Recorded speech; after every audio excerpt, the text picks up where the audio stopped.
Dünya Uyghur Qurultayı, Xatar ostidagi xalqlarni qo'g'dash tashkiloti, Yevropa Sharqi Turkiston birligi ham İlham To'xti instituti birlikda 28 aprel Germaniyaning München shahridagi Bavariya iqtisod va energiya ministrligi binosi oldida namoyish o'tkazgan.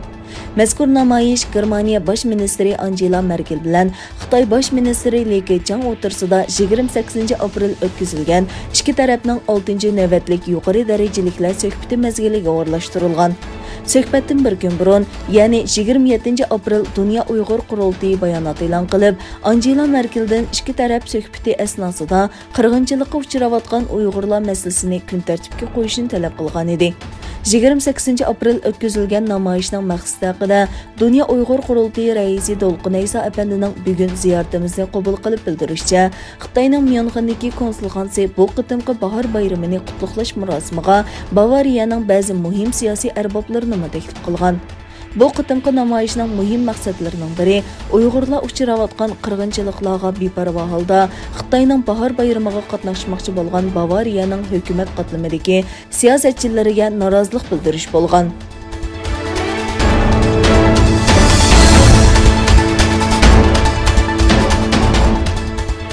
Atalmış Şinjan gazetining 27 apreldagi xabarida bildirilishicha, bu yil birinchi faslda Sharqi Turkistondan Xitoyga yo'tkalgan tok miqdori o'xshash mazgildagidan bir hassiga yaqin oshgan.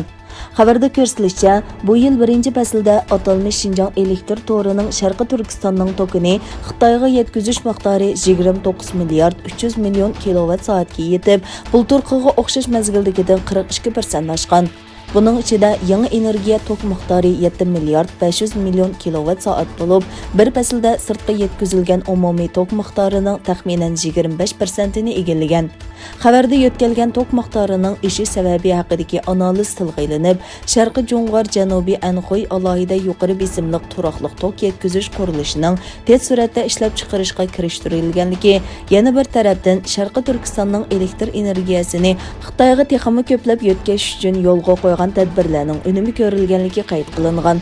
Xitoyning Sharqi Turkistondagi boyliq va energiyalarni bulon-talon qilish qilmishi uzun yillik tarixga ega bo'lsa-mu, yaqinqi mezgillardagi qidirish, ichish, yo'tkash harakati texmi kuchaymoqda.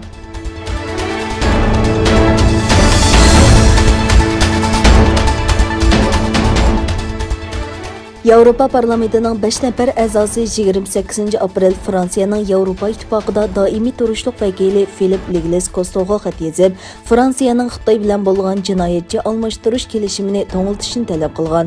Bu xatni Yevropa parlamentining Engin Eroğlu, Miriam Lixman, Reinhard Bütikofer, Rafael Glucksmann, Anna Fotiga qatorliq a'zolar yozgan. Ular xatida Xitoyning Hong Kong bexatarlik qonunini ma'qullab, Hong Kongning alohida o'rniga va Xitoy Angliya qo'shma axborotiga buzg'unchilik qilganligi, Fransiyaning bu taraqqiyotni nazarda tutib, Xitoy bilan imzolagan jinoyatchi almashtirish kelishimini to'xtatishni umid qiladiganligini bildirgan. Ular xatida yana biz Uyg'urlarning Hong Kong garajdonlarining Tibet yoki Yevropadagi Xitoy o'qituvchilarining Xitoyga qaytarilishining oldini olishimiz kerak deyilgan.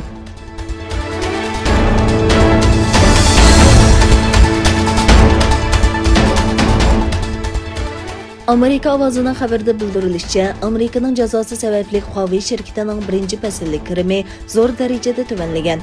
Xabarda qayd qilinishicha, Huawei shirkati 28 aprel doklad e'lon qilib, shirkatning birinchi fasllik kirimining 152 milliard 200 million yuanga yetib, bulturqiga o'xshash mazgildagidan 16.5% tuvanlaganligini, bu shirkatning Honor markasini setish bilan munosabatli ekanligini o'tirg'a qo'ygan. Şirketning navbatchi direktori Shu Jejun 2021 yilning Huawei uchun yangi xirisqi to'lgan bir yil ekanligini e'tirof qilib, shirkatga qo'yilgan jazoning ta'minlash zanjiriga ko'rsatayotgan ta'sirini hal qilib, xaridorlarga davomli savdo qiymati yaratilganligini aytgan. Amerikaning sobiq prezidenti Trump Huawei'ni Xitoy doiralari bilan hamkorlashib, aloqa mahsulotlari orqali Amerika va uning ittifoqdoshlarining uchurini o'g'irladi deb ayblab, 2019-yili Huawei'ga qarshi eksport kontrol buyrug'i tushirgan hamda shirkatning Amerikadan muhim texnikalarni sotib olishini cheklagan edi.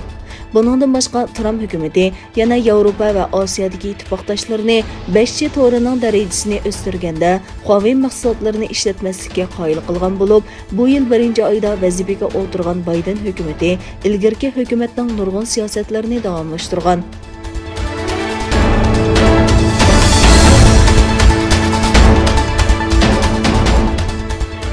Yaponiya Xitoy yangi e'lon qilgan Senkaku orolining bir yurish xaritalariga norozilik bildirgan.